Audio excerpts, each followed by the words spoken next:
Welcome back to A Celtic State of Mind. I'm Paul John Dykes, and this afternoon I'm delighted to be joined by Brian Degnan, Lawrence Conley and Ian Conroy. Welcome back. Ian, it's been a wee while since you were on. How's things, mate? You good? Good, all right, mate. Yeah, it's the autumn here now, so I'm wearing a jumper at the minute, but I got sunburnt on my face earlier today, sitting out just looking at the sun for about 5 minutes. It's just that Scottish notion we get, like you look at the sun and you get a pink face for 2 weeks. It's an unusual feeling. Yeah, an unusual feeling, isn't it? You've just got to take it all in, Ian. But no, great to see you. Lots to catch up on. Last time you were on, Ian, where were we in the title race? Were we back in it? We were behind. Yeah, it's been a few weeks. It's been about 4 weeks with school holidays and things here. So, yeah, it was about four. We were just behind. It was before they slipped up against Ross County and against Dundee. So see the thing. Pendulum's swung back again. It has, and if you've been involved in a title race, proper title race. Incidentally, Ange Postecoglou's first season was something of a title race. But if you think back to some of the famous ones like Love Street, for example, 86, Brian, and it's a case of looking after your own backyard, plugging away, focusing on your own business, taking care of business, and at some point the nerve will out. And that seems to have been what's happened since Ian's been on. Celtic are now 3 points ahead, and it's a case now, Brian, of ticking off those games. And at the weekend, the latest one was Dundee at Dens Park. What did you make of it, Brian? Yeah, I actually thought it was a pretty decent game, to be fair. I thought Dundee came out and got up a good fight, and they didn't all sit behind the ball. It was a bit more open, which kind of suited us. But it's one of those games where it gets unnecessarily tense because of how much is riding on it. Yeah. And I think I'd mentioned last time I was on that that's where you need the experience and you need that you need those winners to go, it's all right. Yeah, there's only one goal cushion, but we're all right. We've got this. We'll see it out. And thankfully we did. And delighted to see Jimmy Forrest starting. I thought that was the absolute right call. Scored a couple of belters, obviously. First goal was absolutely sensational. So that was good to see. And I think that, as I say, it sounds like a cliche, but it is that you just want the points in the bag now. The whole season I've been kind of complaining. Performances have been terrible, which majority of them have been great. But the next couple of games, I don't care how we do it. I don't care how you get there, just get there if you can. That's my motto. Oh, lovely. Lovely here at 12:30 on A Celtic State of Mind. We've got a wee bit of the old singing. Lawrence, have you enjoyed a sing-song in the Skylark bag yet? Yes, mate. Yeah, some Celtic songs. Of course you have. Traditional Irish folk songs. Some of those as well, mate. It didn't breach the hate crime, though. So, right side of the law as always. That's always. I think Brendan's got his cruising to the title, mate. It's cruising. Would you say Sunday was a cruise? Well, I said Dundee's a fairly open attacking team, mate, but I don't think the result was ever in doubt. I was never worried that we weren't going to take 3 points. No, even in the 93rd minute? No. Press with me, McCowan from Dundee. He's having a good, second half of the season. Somebody maybe should keep an eye on. But it's another 3 points. We've got 2 games at home, won those 2. You're more or less home and host. See, the thing with that, Lawrence, you raise a good point, because I think McCowan's played pretty well against us a couple of times this season. When you look at a player like that, Ian, someone who is within the domestic landscape, I think his previous club was Ayr United. He's obviously played in the Championship last season. Lawrence says it's somebody you keep an eye on. He's not 20, 21. He's mid-20s. I don't think that's a player that would fit our profile. What's your take on it? Decent player, plays well against us, played well against Rangers, but I don't think he would be in our profile. I think we need something a wee bit more quality in terms of recruitment. I think so. I think, we've had a few instances over the years. Barry Robson is one that springs to mind. It was an older head, and he came in, but he was a captain of Dundee United, and he was always a thorn in our side. And he actually enhanced. He played well against Barcelona. That we beat 3-2 against Barcelona. I remember that game. But he was handy. He was a handy player. But players from our own league, we've talked about it before as well. About if it's a younger player getting games under his belt at another club, albeit on loan, or if we actually sign them from them. you know, at least they're getting first team games, you know. But I think if we want to do something in Europe, it needs to be of a better quality. I think you're right on that one. It doesn't always guarantee it's better quality if it comes from a different league, but it all seems a bit sexier, doesn't it? So I think we if we stop looking for unicorns, like we would, you know, the excuses that came out before, that, you know, we couldn't find that 75 goal a season striker for $2.5 million. That's why we didn't sign anybody. If we can put that to rest and stop looking for unicorns and actually get realistic, get some money, you know, sort of the £6 million, £7 million mark, and start looking for that kind of quality rather than someone from Dundee who's albeit doing all right, but yeah, really not the standard we need. He's the type of player for me, Lawrence, I agree with you. He looks like a decent player, but he's the type of player for me that I think if an Aberdeen or Hibs were to sign that level of player season after season, they would improve. You know, there's players like that in the league, Brian. I've always been impressed by Blair Spittle when he played with Ross County, when he played with Motherwell. I'm not surprised Hearts have taken him in. That's the type of team for me that would be looking at a Luke McCowan, as impressive as he was. What's your take on it, Brian? Yeah, I'm inclined to agree. I think there's a difference between being a good player and being the right player. And I think that when we're recruiting now, we need to look for the right player. So McCowan is an example. I said to the boys before the game, you know, this lad's, he's really good. He's going to be a thorn, and he was. But, you know, if we're looking at progressing in Europe, which we should be, we need, you know, a certain physicality, a certain athleticism, that extra part as well. So it's not just being good enough, it's being the right player. And I think as well, you're also going to want to try and fit in with our transfer mould. And I think that will change this summer. I think Rodgers looks to have asserted a degree of control, which we'll probably expect to see. So you may find it will shift from the project player type, but I still think they'll target a certain age, you know, and we really need to look at, you know, sort of pace, power, height, someone that can really sort of make up those gaps in quality between, you know, the good players and the great players. So we won't be able to sign great players just now, but find a really good one that can match them physically at least and make it competitive.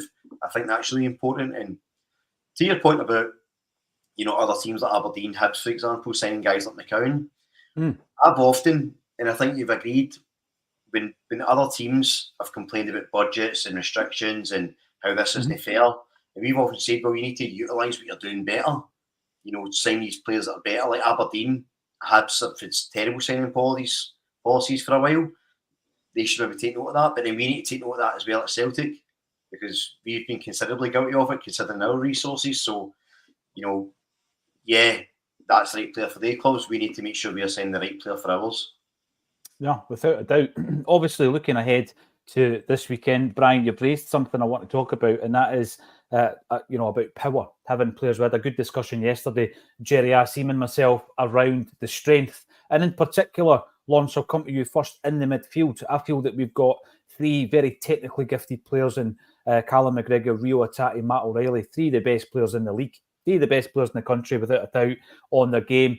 And if I was to pick three midfield players on their individual talents, they three would start every game for me, Lawrence. But I even seen at the weekend a lack of physicality, a lack of bite.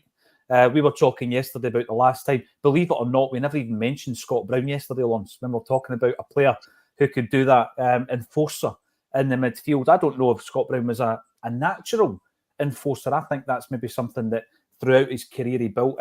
He even spoke about shaving the head and all that kind of stuff to have that persona. The player that sprung to my mind, of course, was Victor Wanyama.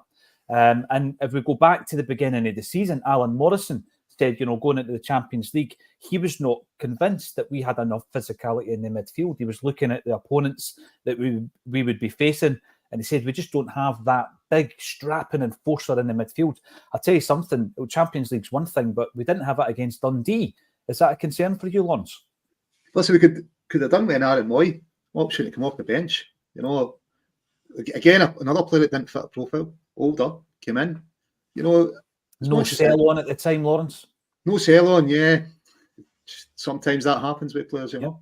Yeah. But whether you buy them young and they have a potential sell on, it doesn't always work. But I think Moy was brilliant for his free transfer. You know, and great servant. I think we missed his game experience. You know, there's a couple of games we haven't seen out. I'm thinking maybe someone on a part like Moy might have just used game experience. I think he could have done the enforcer role. But we've got young Kelly, looks big bit of boy coming through. Bosun Lawl's coming back, although Derby's might be interested. QPR as well, I've heard. Yeah, we're certainly not the biggest team physically. So you were interviewing Martin the other evening, and was I, or was I just sitting on the same stage as him? He liked to speak at least 3 times, mate. He did. He let me in a couple of times, that's for sure.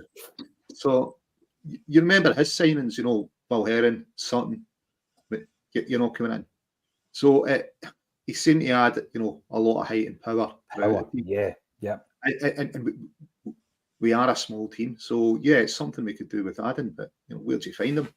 There's not many kind of Jim Craigs or Tommy Gemmell's going about. 6 foot plus fullbacks that can go up and down the line all game. Unfortunately, if there are, probably at a price range now. So the style of football we play, we need a really mobile fullback. Fortunately, guys at 6 foot or over 6 foot that are really mobile tend to cost a lot of money in that position. So I think that's why we've got the likes of Alistair Johnson, Greg Taylor. Those players that are really mobile, can give you the 90 minutes, and it lets us use our 5 subs further forward. But with that, we're giving up a wee bit of height at the back. The thing is, Lawrence, you've mentioned there, that kind of player costs a lot of money. Celtic have got a lot of money. I think we waste our money. I think that a lot of the players we brought, you've brought the fullbacks into the discussion, so let's run with that one for a moment. Greg Taylor, for example, right? So we look to replace Greg Taylor, and what do we do? In terms of stature, we sign a player like for like. He's actually an inch smaller than Taylor. He's now sitting on the bench over in Brazil somewhere. And Alexandro Bernabei, it's going to have cost us about £4.5 million when you add the wages on by the time we managed to move him on. So I think they're out there. I do. I think that type of player is out there. By the way, Ian, I'm not saying you absolutely fill your team full of hammer throwers, but we're in the modern game where that physicality really does, for me, it sets you apart. And there's been a few times this season I felt Celtic have been bullied, particularly in the midfield. And, we can't do anything about it between now and the end of the season. I think Moy's a good shout from Lawrence. We have missed them. We have missed them to come on. I mean, about the only player at the moment, in fact, maybe Bernardo, but Awata's the obvious guy that comes in and shores it up, Ian. But I would be loath to change the midfield because I still think that McGregor and Hatate need minutes to get right back up to speed. McGregor looked a wee bit off it for me. In fact, a big bit off it at the weekend. Hatate played 95 minutes, but was still really blowing in the last quarter of that game. Is it as simple as just saying, right, see when we're looking for a midfielder now, because we will be in the summer, we're not looking at the mould of an Odin Holm. We're looking more at the mould of a Victor Wanyama. They're out there. It's all about data analysis at the very first stage of identifying players, isn't it, you? I think so, it is, yeah. I was watching that podcast Stick to Football the other day, and I think there was just a normal discussion about, was football, is it harder now than it was back in like Roy Keane and Gary Neville's day? And they kind of acknowledged that it probably was, just in terms of the fact that the players now in the Premier League, if we look at the Premier League, their athleticism, they're more athletic, they're big units, as well as being able to play football, but it's more power and pace. Whereas it was a bit more, relied more on sort of technicians back then, But I think fundamentally we need to get our football scouting department right. You look at I've used this example before about since Jim Radcliffe's come in at Man United, he's going around these cherry picking, best in class, recruitment specialists, ex-players, but they've all been in these roles at other clubs and with some degree of success. So he's cherry picking those to bring them in the hope that they're going to sort of re-establish Man United. So we're a club in that league. I think I firmly believe Celtic are up there. It's globally anyway as a club like that. So we must be attractive to some of these professionals. So I think we need to get that bit right. Because you're right, we have wasted a shed load of money, and it's trying to do it on the cheap, looking for those unicorns, and it's worked. For every time it's worked, we've got 5 that haven't worked, but that kind of gets brushed under the carpet. And you're right as well. You moved them on, but you've got the wages and everything on top.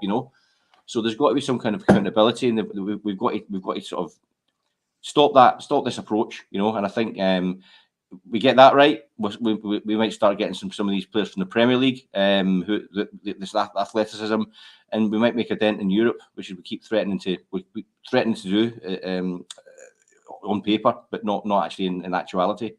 Yeah, and that's where we are just now. We're talking about 4 league games, a Scottish Cup final, winning every game, winning the league by a whisker. And that's where we are right now, going into the month of May. Now, Brian, before I bring this up, do you have any aspirations to be a singer? I don't want to hurt your feelings here because no, right. Certainly not. I don't know what happened. I was possessed a wee bit. The rhythm took control. I don't know what happened. We all have a wee sing song. Do you like a sing song down at the Swindon CSC, Brian? What have you been up to down there? We do indeed, yeah. Actually, I've got a big shout out for John Carr. If you're watching, John, I had the pleasure of meeting your boy Grant at the Swindon CSC on Sunday. He said you a regular view of the show, so thanks very much for watching. It'd be good to meet you at some point. And yeah, it was good to have the boys all together and have a good time watching the game. And it was funny, as I say, I alluded to at the start. It was it felt so tense. It felt like a cup final. It really did. But I think that's just the nature of the last few games of the season, isn't it? And part of it is exciting, right? Because you get everything's every minute added, you're panicking, it's tense. Mm-hmm. I wish it wasn't this way, but I have to admit I'm enjoying it. I'll enjoy it more if we win, but I think it's been exciting this season, actually, unintentionally. And just going back to your point on the fullbacks, just before we move on. So I think what's interesting about the fullback positions, I know we've talked loads about the physicality, but I think what's really important in Europe as well is it's not just the power, it's that speed of tracking back. And I think Greg Taylor was really culpable for me. So I think he's a player that performs above his ability regularly. He deserves massive credit for it. But we call it so many times at left back because he doesn't have that. I mean, he's no slow, but he doesn't have that explosive burst of pace to get back. And if you look at guys like, you mentioned Scott Brown. Scott Brown wasn't a big guy. No. 5'9", 5'10", maybe. Like, sort of wiry, strong, but it's because of how fast and how intense he played. Yeah. The aggression. So it's no just sign the biggest guy you can. Sign it's about signing the right player with the right attributes for the right position. And I do think we're lightweight in midfield. And Lawrence mentioned Lowell coming back, and I really hope he gets a try because I think, like you mentioned, young Kelly as well. I think these are guys that are young enough that can improve. Lowell, it's a wee bit embarrassing that no one at our club spotted that he could play in centre mid. To be fair, he had to win the League One. We had to leave it to Charlie Adam. I mean, he keeps reminding us. Yeah, I mean that's a bit of a concern, but I really hope guys like that get a chance, and then we can spend the big money on a player. And just when a final point as well on the experience aspect. Mm-hmm. Obviously, David De Gea has been a free agent for ages now. He's not going to come to Celtic realistically, right? But have we asked the question? The people say, well, we can't afford these wages.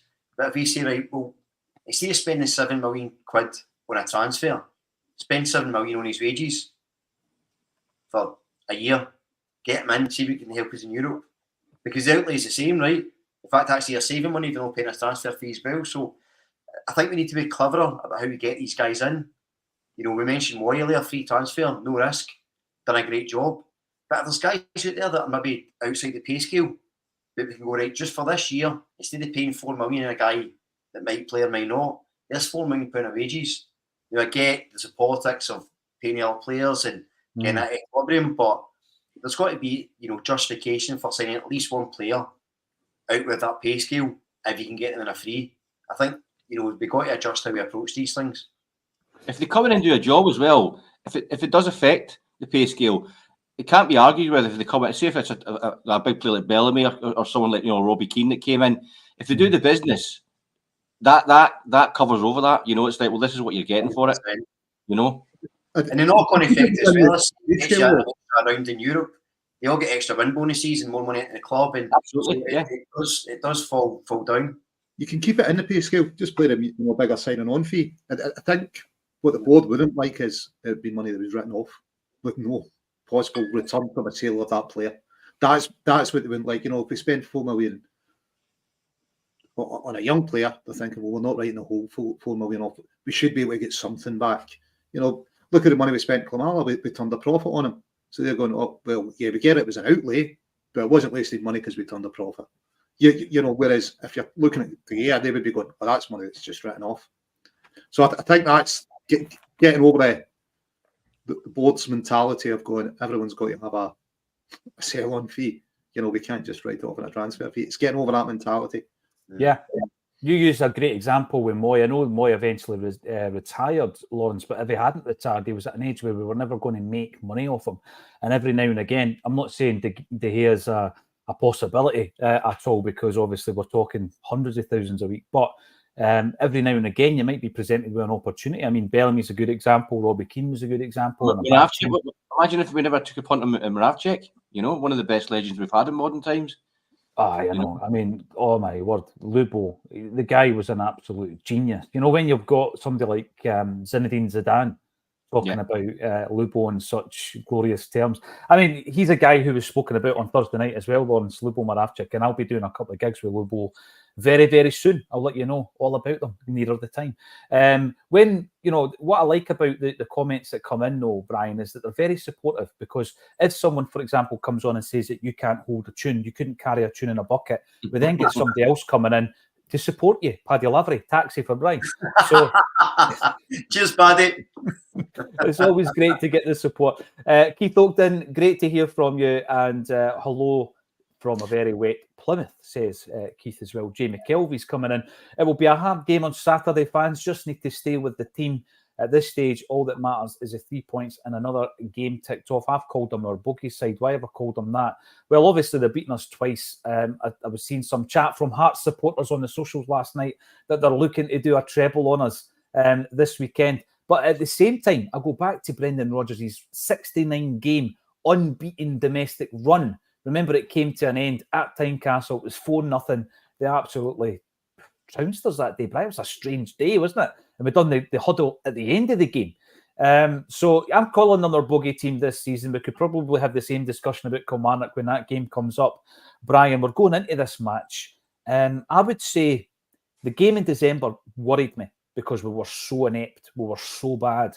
And then the game in March, I think it was, after that match, it was, for me, a big part of that was down to the decisions made by the referee and VAR, rather than us being so bad on the day. It's so hard to compete when you're a man down early in a game. Obviously, we didn't help ourselves that particular day, Brian, but the December game was the one that really started to worry me. I remember at that point, having already been beaten by Kilmarnock 2-1, I was looking at that thinking, we're not going to win this league, are we? You know, there was a real dark kind of sense of foreboding that we're done. Rodgers is done. This team's done. Everything that could go wrong has gone wrong. We've obviously turned it round since then, Brian. How are you feeling going into this game against Hearts? I think that what I'm hoping is that there's a real sort of, I get the attitude in that squad. They probably won't admit it publicly, but they want to get revenge. Like I think Rodgers, you know, he'll be determined whatever way he can, not just to win the game, but win it in a bit of style. And it's interesting, like when you look at perspectives, right? Because now we're saying, look, 3 games, well, the next 2 games, we could win the league potentially, right? But I'm with you. I remember talking after that game and saying, geez, we need a big January. Something special has to happen, or we're going. And we were actually, I mean, some of the conversations we were saying, look, this season might be a write-off. Let's just see how we go on next year. We need something big has to happen. And look, you can't. If we win the league, you'll be celebrating. We all will, of course we will. And you know, Brendan Rodgers might start getting spoken about a bit more affectionately. But the reality is, it's been a tough slog, and it's been an overall making a lot of times. Yeah. But I think that if you look at, as you know, almost with the sort of romance and the stories of football, and if we have a thumping result against Hearts, put that bogey team thing to bed. It's like in a computer game where you get the last level boss and then you get the final boss, which is the following week. So you need to get Hearts out the way, and the odds are against us a bit. We get rid of them, we go in that good form, and I think that, look, if it's a tight 1-0 win, I'll still be delighted. But I suspect that, you know, there'll be a few noses out of joint. Hopefully Meade will be back and we'll get a bit of a spring in our step here. But I think that without being negative, Callum needs a big performance against Hearts, I think. Because we spoke about McCowan earlier for Dundee. he ran McGregor ragged a few times. So Callum, we really need to hope he gets that peak, because he's too invaluable for what he does as a leader. Yeah. You need him performing his best on the park as well, especially in these really tight, intense games. Do you think Callum's going to come back a bit too quick? Sorry? Do you think they've maybe rushed Callum back a bit too quickly? It's hard to say. I mean, it does feel like it a little bit, but I also understand why. I do as well, but I think they maybe have. I think maybe he's not quite at it. But because it's where we are in the season, maybe he's been rushed back a wee bit. If it was early in the season, he would probably been out a bit longer, in my opinion. How big a part, Ian, is it? 1 game a week. We're now at 1 game a week. It's harder to get to that match sharpness. It seems to be taking him a while. Yeah, absolutely. He's a bit older as well, but it's taken him a little while. Maybe we should have just kept him out a bit longer, kept stuck with the water. Again, look, it's ifs, what's and maybes, isn't it? But I think the thing that I'm worried about the most at the moment is that the sort of cross balls over the top. The two goals we lost against Aberdeen. We nearly lost a goal against Dundee. Was it Bakayoko in the first half?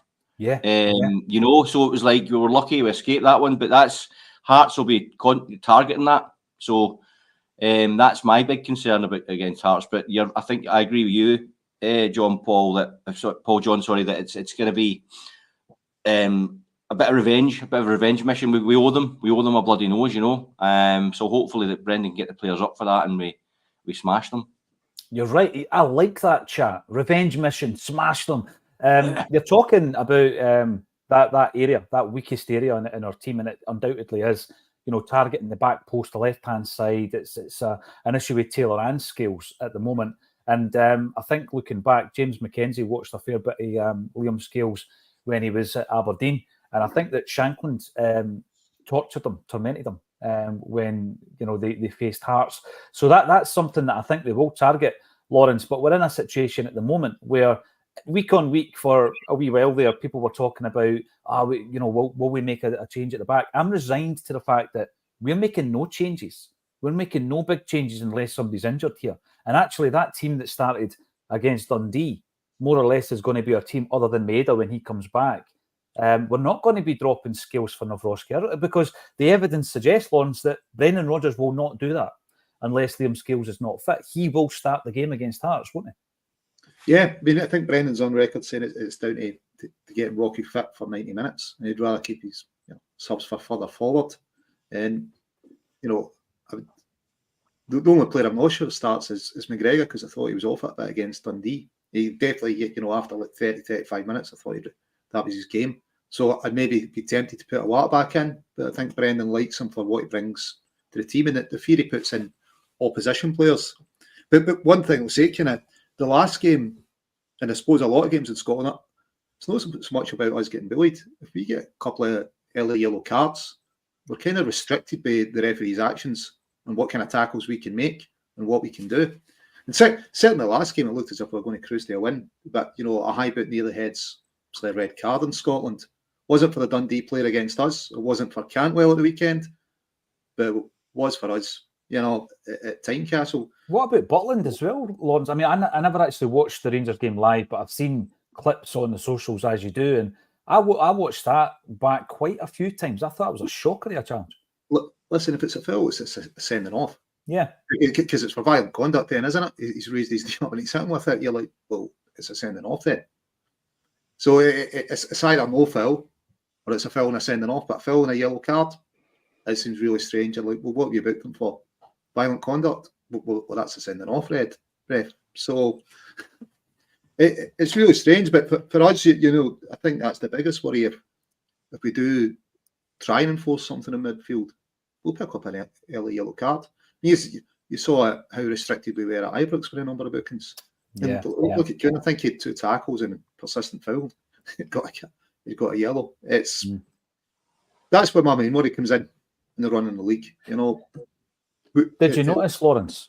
I think you might have done. Did you notice the stat in relation to fouls for, fouls against, and the differentiation, if you like, between the actual cautions? So John Beaton if you foul a player and you've got a Celtic jersey on, you will get booked. If you foul somebody with a Celtic jersey on, you won't get booked. The stats were unbelievable over the games that he's officiated over the last 2 or 3 games. And what you say is that it's one of the ones, it's not a big flashpoint, Lawrence, is it? It's quite a, it's quite a subtle thing. But if it happens and it happens early in the game, then you could be playing the entire game on tenterhooks. You're walking on eggshells, aren't you? Yeah, it completely limits. A 50-50 ball is no longer 50-50. You're playing the yellows going, I can't go for this. I'll be off the park. Listen, hopefully we've seen the last of beating.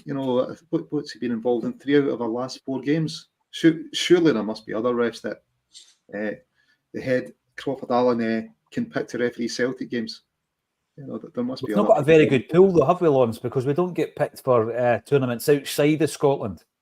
No, listen, as an organisation, they need to look at that as feedback. It basically says, listen, your refs are garbage. The job they're doing, when we view them, they're absolutely garbage.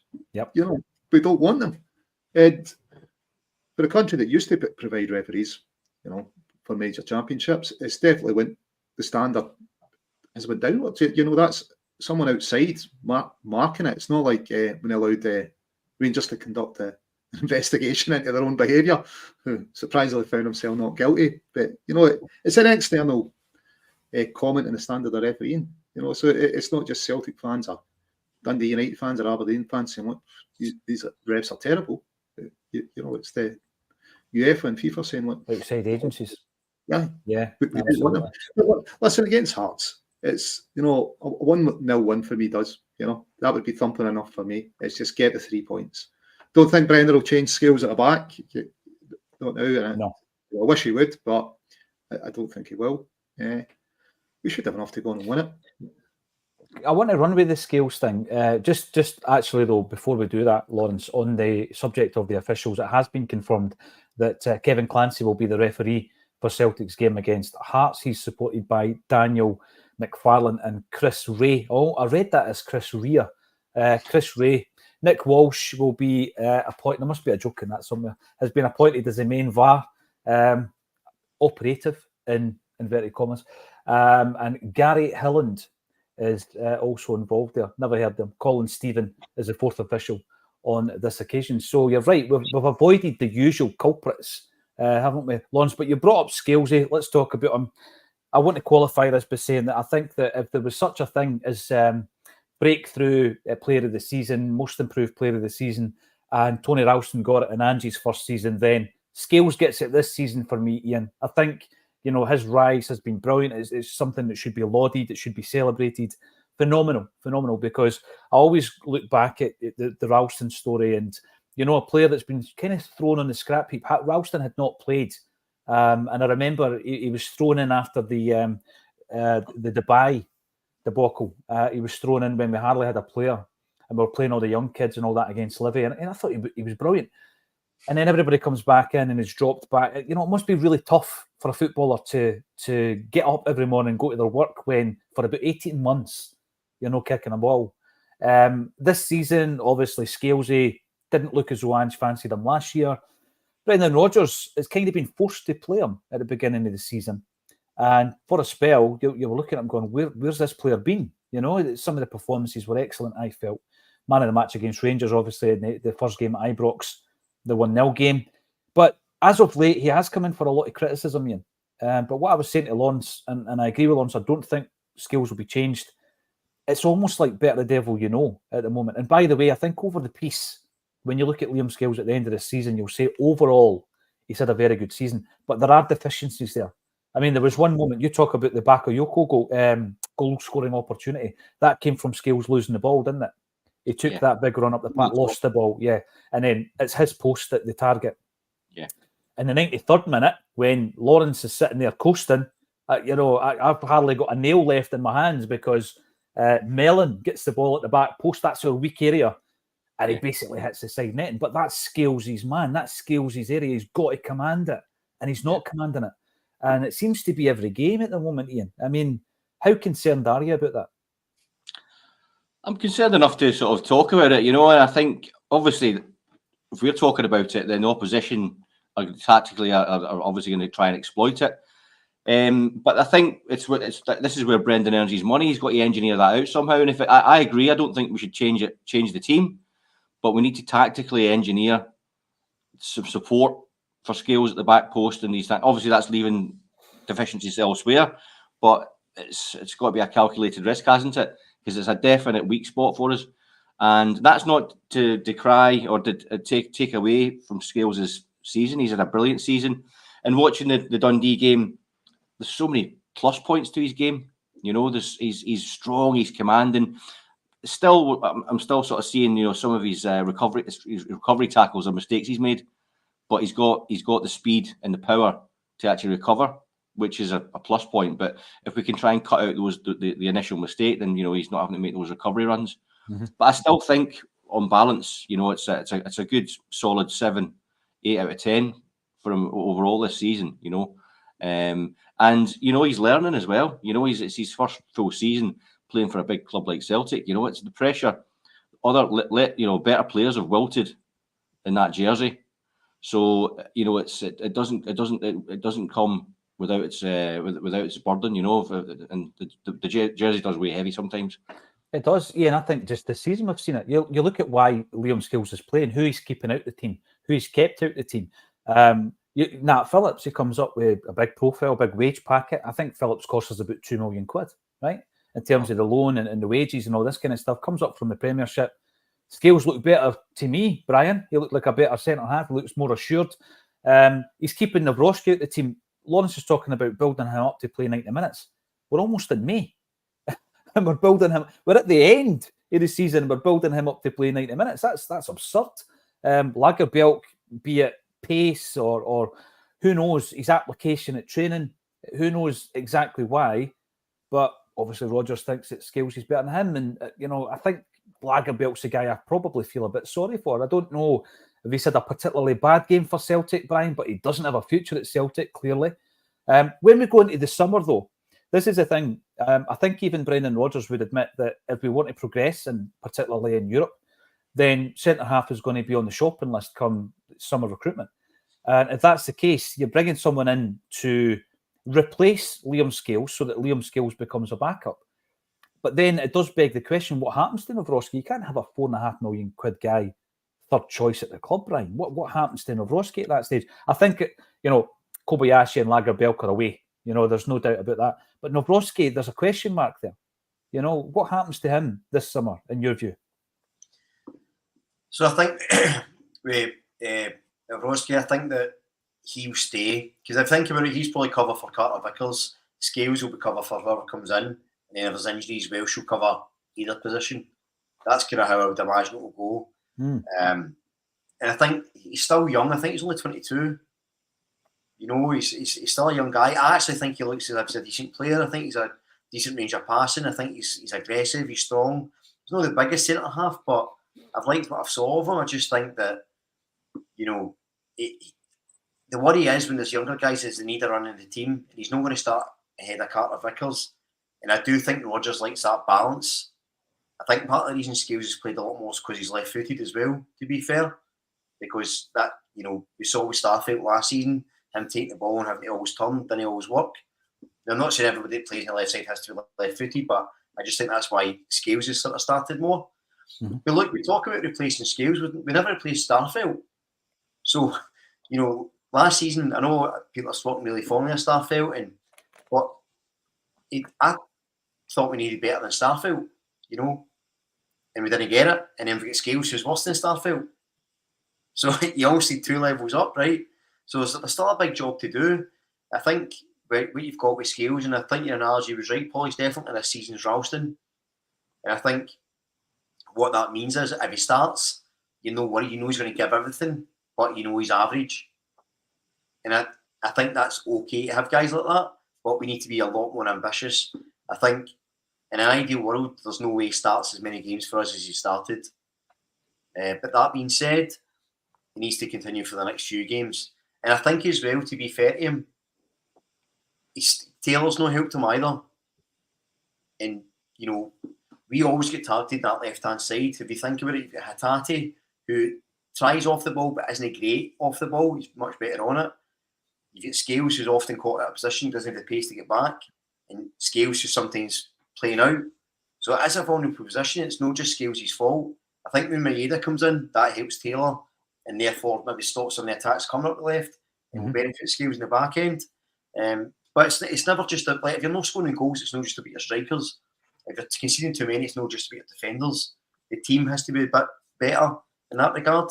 And I think that comes back to the issues around Callum as well, and that sort of defensive position in front, because he has to be the guy helping them out as well when they do lose possession. And I don't know how quick he was enough to get back to cover for Scales. So it's not just him. I do think we need to upgrade, but there's a wider concern. Now, you said Mike Nawrocki, you were almost right, 23-year-old, so you're right, he's young. Here's an interesting one, though. In terms of senior appearances, in his entire career, Brian, he has played 75 games of football. Wow. He's 23. He's 23-year-old. Callum McGregor, that's normally his average, is it not, for a season? 75. 75 games of football, right? Carl Starfelt in his first season at Celtic played 49 games. I think when you're buying a player for £4.5 million there or thereabouts, you're looking for them to play a good 40, 50 games a season. This fella's played 75. Why that wasn't flagged up before we were shelling out that kind of cash, I don't know, but it is something of a concern. I would say we've got to talk about Jamesy Forrest. We'll get to Jamesy. Kevin Mullins on the chat. You're on the YouTube. Good to see you, Kevin. Afternoon Acsom. 4 games to go. Let's get this title wrapped up. We owe Jam Farts. I've not heard that one for a while. A beating. Yes, absolutely. We will be due them a beating. Ian Roy, when Maeda is out, you see clearly how much we miss him. And I think, the point you were making as well, Brian, you could bring Maeda into the equation when it comes to being weak defensively on the left. Maeda, his absence is part of that issue. Ewan Boy is in. Ewan Martin, I have always loved James Forrest. Let's talk about him then. And so happy for him getting the credit he deserves. He is 100% a Celtic legend. Big Ewan from Dunoon pitched me a wee idea. Bring Acsom to Dunoon. So we're coming 17th of May. There's about 50 tickets left. Underneath the video, that's where to find them. It's Joe Miller, it's Peter Grant, it's the Centenary Boys. We're coming to Dunoon. Can't wait, never been. Looking forward to it. Ewan Boy brings up the subject of James A. Forrest, Lawrence Conley. We've seen every kick of the ball that James has had since he came through as a 17-year-old. This season, he seemed to have gone off the radar a fair bit. Brendan Rodgers has spoken about the necessity to, give games to the new guys that have come to the club, other than Tillio, obviously. He's away to Australia. But James has come back in at just the right time, and he's looked good against Aberdeen, and he was brilliant against Dundee. How do we use him for the rest of the season, Lawrence? I think he'll start against Hearts. I get that he's getting older, but it's 1 game a week now. When he's so far out, I think we're willing to listen to the offers. And the last was that a malicious rumour, or was that gen up that we were going to let him go in January? I think we would have done, but I think Brendan was hoping for, let's say, to get more quality in that transfer window. It didn't happen either. But he's been an absolute star for us, and Brendan's on record as the best winger at the club. He might not, I think he's got 60 minutes, 1 game a week. We'll get 60 minutes out of each game. And looking at the wingers we've got, who's better than him? Right now, nobody. Yeah, Maeda's got the work rate. I don't see him having the knowledge how to manage a game, even the goal scoring touches. I just don't see him being that level as James is. So I think he's going to come in and he'll play in every game between now and the end of the season, as long as he doesn't get injured, because we know this has been a season for injuries. But I think James will definitely contribute in every game. Lawrence, let's talk about this weekend's game then, right? Because what we've got is a situation now where obviously Abada's gone, Jota's gone. The level of quality there that's out the building's incredible.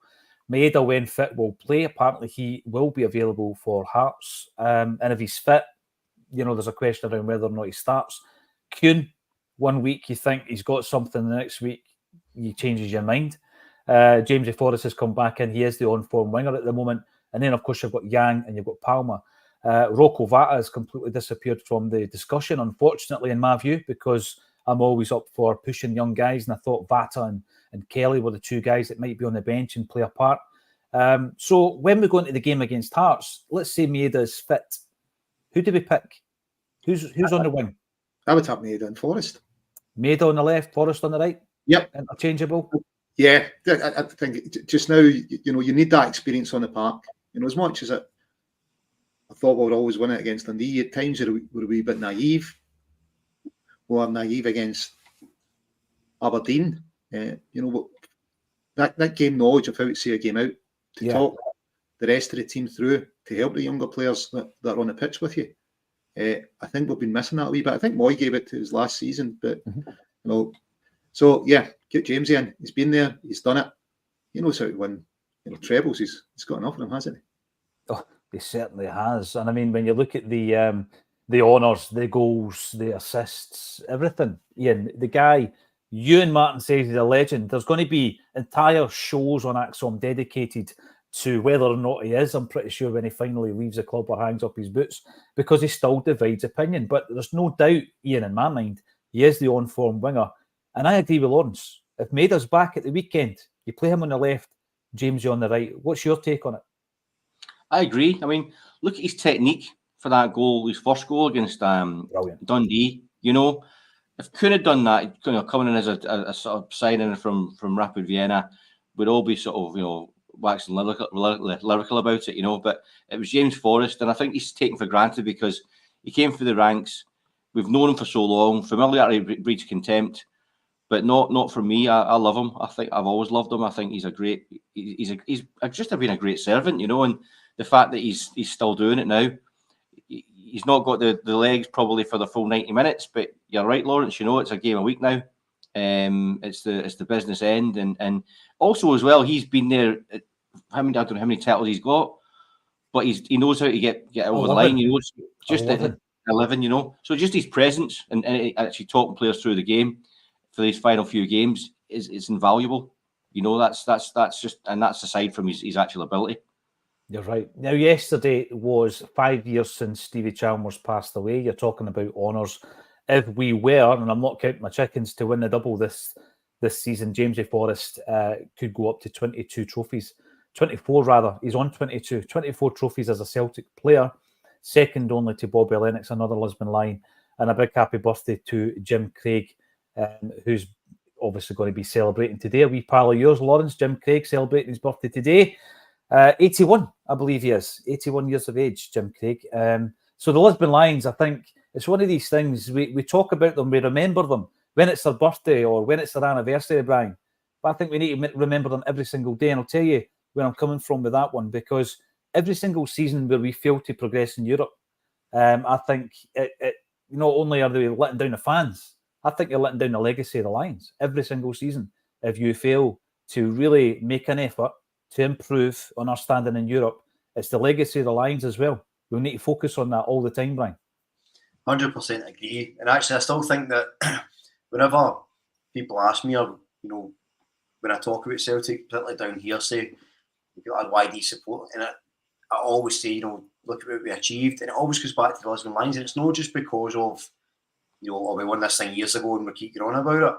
It's the fact that it was such a momentous, wonderful achievement. And, you know, I've said it before, it's Hollywood stuff.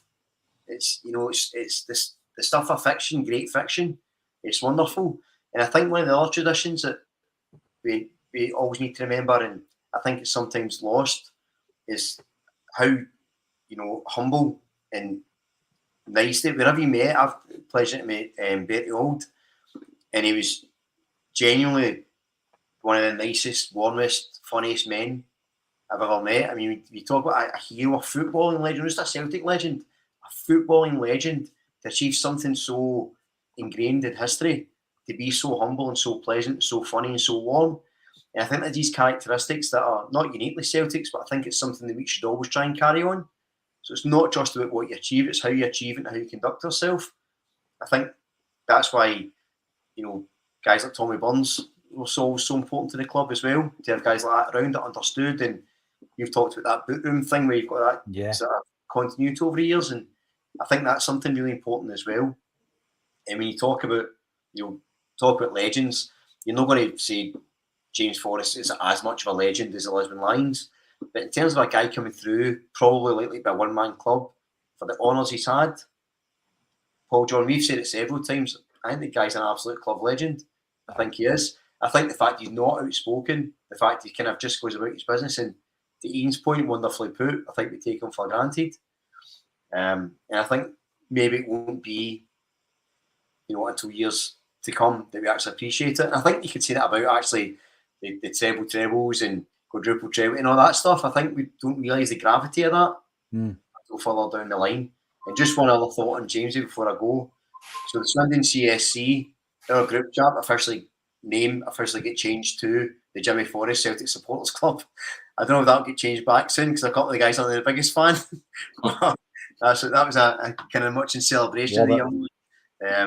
But yeah, I totally agree with Lawrence and yourself and Ian as well. I think Maeda should start absolutely for me the next couple of games. Lawrence, is that somebody's wife phoning your pub? They left an hour ago for a pint of milk and they're not up the road yet. No, confiscated. Mobiles are banned in here, mate. We don't allow filming or that. So I had to confiscate it the other night. They don't allow filming. Dear me. Brown Warrior. What gets up to in? What do you get up to in that boozer? Brown Warrior. No excuses on the Parkhead turf. We should see the free-flowing football Brennan wants from his team. He mentioned that after the game against Dundee, actually. So, yeah, it'll be good to get back to it. James Devine. 4 more heart attack games to go, but keep the faith. Yeah, I'm well Lawrence on this. If we win 1-0, it's fine. It's absolutely fine, yes. I'd love to see a couple of big performances. If we're going to save one, maybe we're saving it for Rangers. Urban Culture, Jim was my old dentist in Parney Street. It reminds me of a story he told a few years ago at the Royal Concert Hall backstage. We were talking about a guy who's always been a big hero of mine, George Conley. And Jim told me that it was Jim that did his teeth. Now, I love all these wee nuances of the Lisbon Lions, right? I love it. The fact that, Billy McNeil, the guy who led the team out, was wearing Puma football boots, and Neely Mockin kind of painted the 3 stripes on them because we had a boot deal and all the guys were getting 30 quid and all this. I love all that stuff because we just done things like that. We trained on Barrafield that was a quagmire of mud and all that kind of stuff. And, Jim Craig was George Conley's dentist. You know what I mean? It's brilliant. I love it. And the fact that Ronnie Simpson had Bobby Lennox's teeth in his bonnet in the goals and all that kind of stuff. I'll tell you something. We will never, ever see their likes again. I love it. Underwater Cabbage Salesman, Acsom live Tuesday. Hail, hail. Yes, and I'm glad you can watch it live as well. And we've also got our friend Double Denim. Big shout out for Double Denim and his blisters. Many happy returns to Jim Craig. Always my favourite Lion. Double Denim was raising cash for wee Jamie Tierney, and also over the last couple of gigs and over the course of the eBay sales, we've been raising a few quid as well. So let's have a wee look at the recent totals. We have been able to, overall, there's going to be something in the region there, a couple of grand going into the pot over the next couple of days. And wee Jamie needs, of course, £60,000 every single year just for the treatment. And I always say this, I always try and break it down. His mum and dad wake up every single day knowing that they need to find another 1,200 quid a week for the next 20 years just for the wee guy to get treatment. So we're doing all we can, and brilliant effort from Chris and everybody else who was involved in the Kilt Walk. The Urban Culture just negotiated this Saturday off Life is Good sometimes. And Tony Ratton, Kevin Clancy, the ref for the Hearts game. Yeah, absolutely. We've been talking about players that need to step up. Matt O'Reilly has been nominated as this season's Player of the Year. Lawrence, I think he's had a brilliant season, but again, people have been criticising him recently, saying he's been going off the boil. Right, I'm going to play devil's advocate here, Lawrence. I'm going to say that he is carrying a bit of the weight for guys like Hatate and McGregor who are not quite fit yet. And I think it's affected him. That kind of covers the last maybe 3-4 games. Prior to that, I think it's the chopping and the changing. It's Awata, it's Bernardo coming into the side. And prior to that, I reckon it's, and he's spoken about it, the fact that Atletico Madrid were interested in buying him in January. So I think he's had an excellent season overall. But when we're talking about guys stepping up, I would like to see big performances from Matt O'Reilly and Kyogo from now to the end of the season. Lawrence. Yeah, that's been brilliant. Yeah, who's been on the right for him? His outball, it's changed so often. I think the whole team's been unsettled just with the number of injuries we've had. Kyogo's definitely been off form. Ida coming in seemed to have sparked him for a bit there. Wasn't too sure he was great at the weekend. At Hampden, it was the first time he's not scored there. You know, he lost that record of always scoring at Hampden. But they're undoubtedly big players in our team. But somebody was surprised was missing. I thought Joe Hart would have been in there. You know, he's up for player of the year. You know, when I said Butland's been any better than him, you know, but somehow he's made it in there. You know, only ever present in the team, and one ambassador for Celtic. It would be really hard to replace him, but hopefully, you know, he finishes his career with a double here.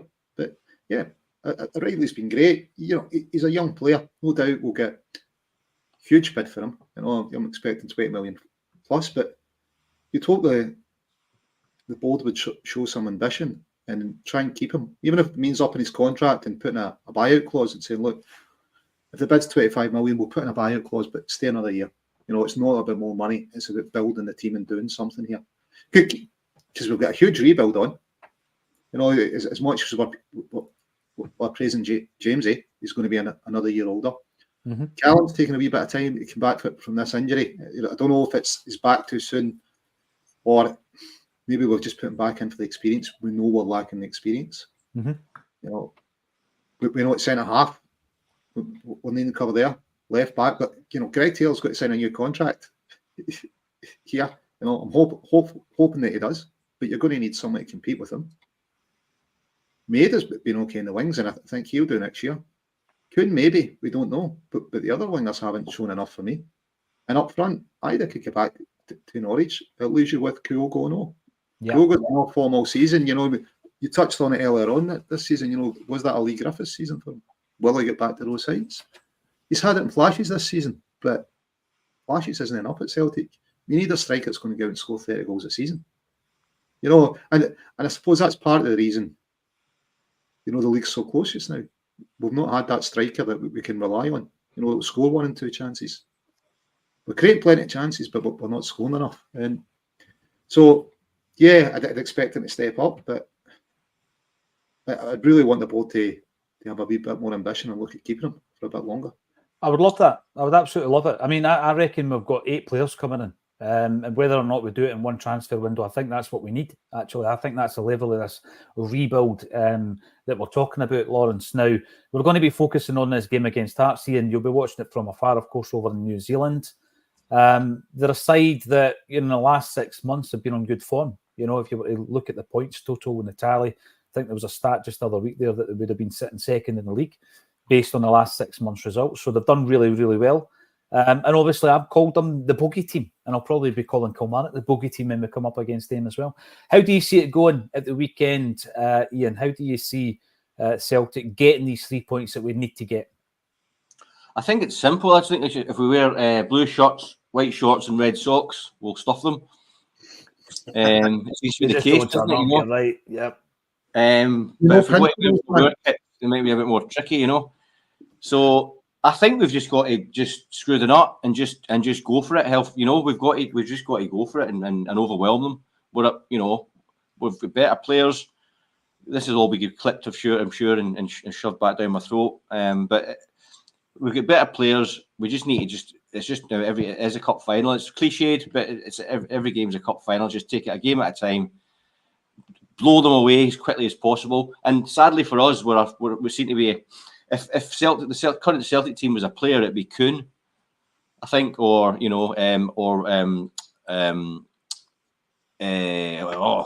number 7, Palmer.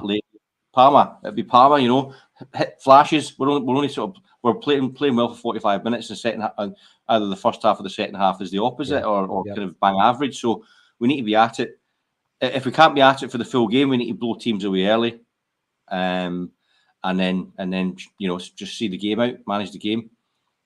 This is the thing we didn't do against Dundee, I don't think, Ian, because we started off really well. We created a lot of chances in the first 10-15, and then we went off the boil after that. But we just didn't score as well. I mean, we were in control, and it was like if we hadn't scored, the scoreline looked like it was a closer game than it was. You know, obviously they had a couple of chances as well, but we had loads of chances. You know, I thought we played pretty well overall. So, but again, it's squeaky bum time, isn't it? You know, so it's we're going to have these close run games. So I was going to say as well, when you're talking about O'Reilly, did you read the papers today? Apparently, it wasn't our outstanding scouting department that got O'Reilly on their radar. It was Steve Evans, the Rotherham manager, that recommended him. Apparently, Did you read that? No, but you know, with regards to the scouting element of Matt O'Reilly, I always did have my concerns about whether or not we found him or if he was recommended. I think we've spoken about that, so that's interesting that it's been confirmed. And I'm amazed that Peter Grant isn't taking the credit for the recommendation, because he used to work with him, you know, Brian. Brian, how do you see the game going against Hearts? Yeah, I think it'll be a tight 2-1. To be honest, that seems to be the pattern for a lot of our games. I think we've got a really good first half, then a really poor second half, or vice versa. I hope that's not the case. I hope we batter them because they deserve it. But They deserve it. yeah, they deserve a slapping. But do you know what? I'll take 3 points, get over the line, no injuries, see how we go on. Yeah, we'll see if we're smiling this time next week. And Lawrence, from the Skylark Bar, what is your prediction this weekend?